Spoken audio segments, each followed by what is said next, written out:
To record a video with green screen on Instagram Reels, what you're going to do is you're going to first go to Reel, and when you create a new type of post, then you're going to hit this effects, and that'll pull up all of your options, and you can see right here, green screen, and then you can add a photo or video as your background.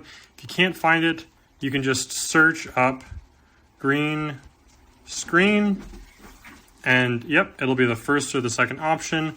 The first option you see here is just the green screen. The second one lets you put your photo in the background, and then once you hit add whatever you want, in this case this, and you can tilt or adjust yourself, but you can't adjust the image.